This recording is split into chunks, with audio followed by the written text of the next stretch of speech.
There was a time when everyone wanted to beat BMW, not just in sales volume, not just on paper. They wanted to beat BMW at the absolute hardest game in the automotive industry, the rear-wheel drive sports sedan. To do this right, you can't just bolt a bigger turbo onto a commuter car.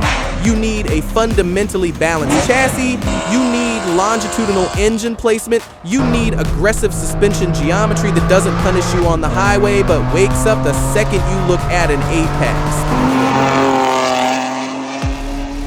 For decades, if you wanted that, you bought German. But behind closed doors, three completely different automakers decided they had enough.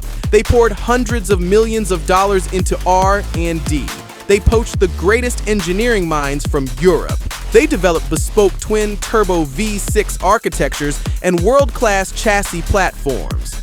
One from Kia, one from Genesis, one from Cadillac. So these aren't just fast cars. These are three of the most over-engineered, mathematically precise sports sedans of the modern era. They had the hardware to completely dismantle the German monopoly, and almost nobody bought them. The Kia Stinger GT, the car that still feels like a glitch in the automotive timeline. Before 2017, Kia was a pocket-friendly, sensible, reliable brand. A brand built on warranties, not lap times. But behind the scenes, Kia made a move that changed everything.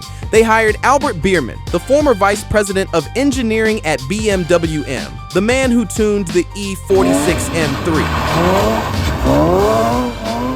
And Biermann wasn't there to build economy cars. Under the hood of the Stinger GT sits the Lambda 2 RST GDI, a 3.3-liter, all-aluminum twin-turbo V6, pushing 365 horsepower at 6,000 RPM and 376 pound-feet of torque that hits like a sledgehammer perfectly flat from 1,300 all the way to 4,500 RPM. This wasn't just another engine. This was Hyundai's calculated shot across the bow of German luxury performance. They didn't just build a twin-turbo V6, they way over-engineered it. We're talking a heavily reinforced block and sodium-filled exhaust valves built to shrug off extreme heat during sustained high-speed runs. Mechanics and owners don't just like this engine. They call it bulletproof. But they didn't stop there. They paired it with an in-house 8-speed torque converter automatic that feels telepathic.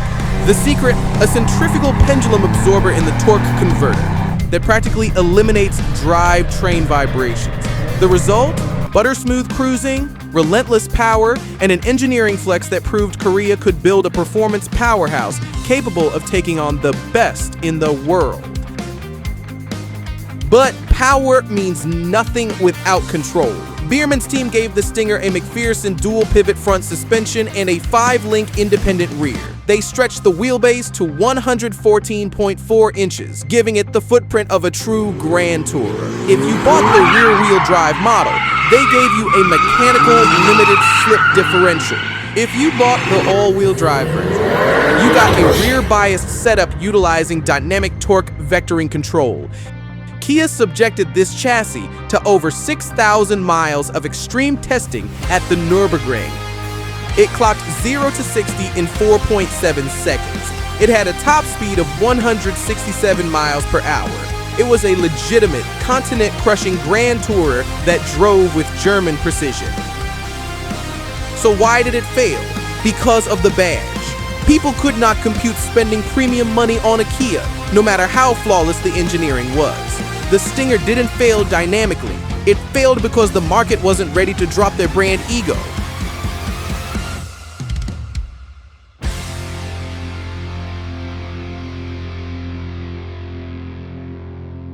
If the Stinger was the loud, slightly rebellious GT car, its corporate sibling was the true Bavarian assassin, the Genesis G70 3.3T. Genesis had the same 3.3-liter twin-turbo Lambda 2 V6, the same 365 horsepower, the same transmission. But mathematically, the G70 was a completely different weapon, shortening the wheelbase by nearly 3 inches. They shaved off over 100 pounds of curb weight.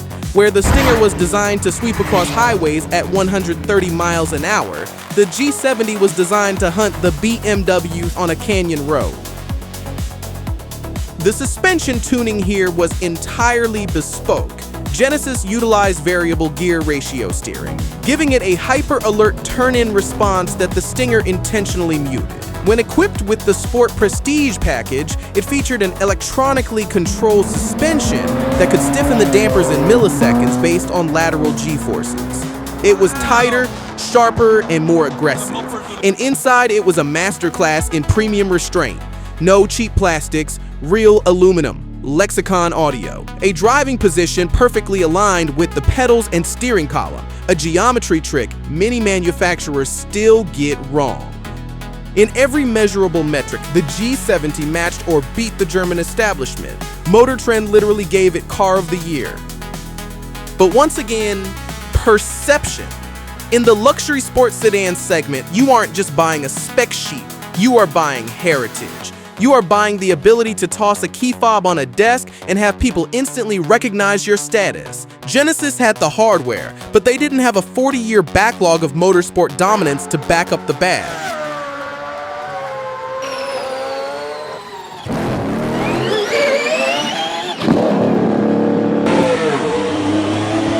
But what if you did have the heritage? What if you had the money, the engineering, and the legacy, and people still ignored you?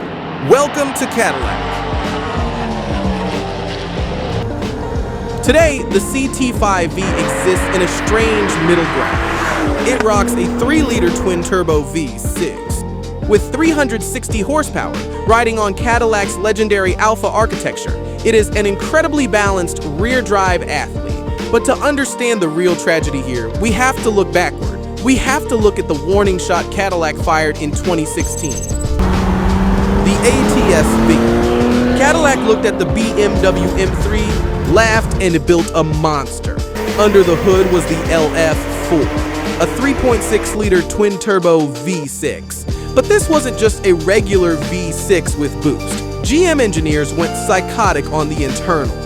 They used titanium connecting rods to lower the reciprocating mass, allowing the engine to rev with violent urgency.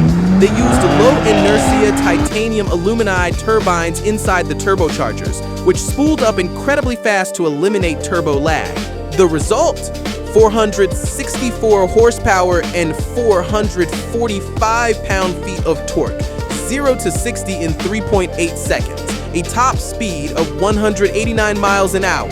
And they didn't stop at the engine. They dropped this into the Alpha platform, one of the stiffest, most communicative chassis ever designed by an American manufacturer.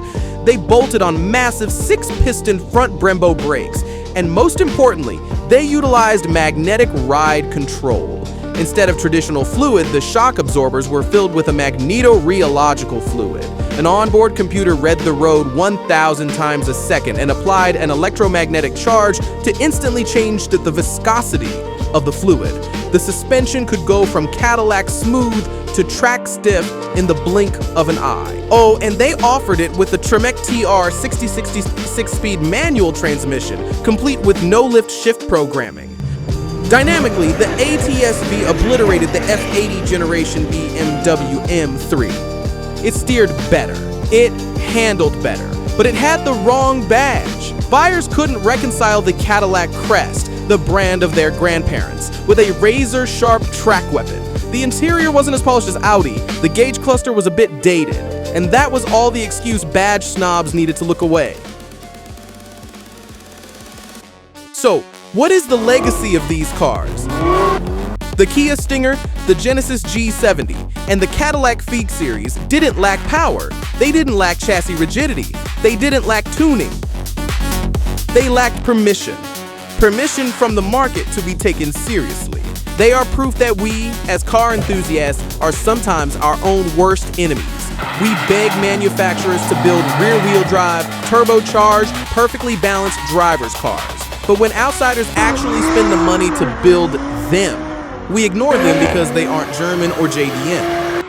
These sedans represent a golden era of mechanical engineering that we might never see again. They didn't fail.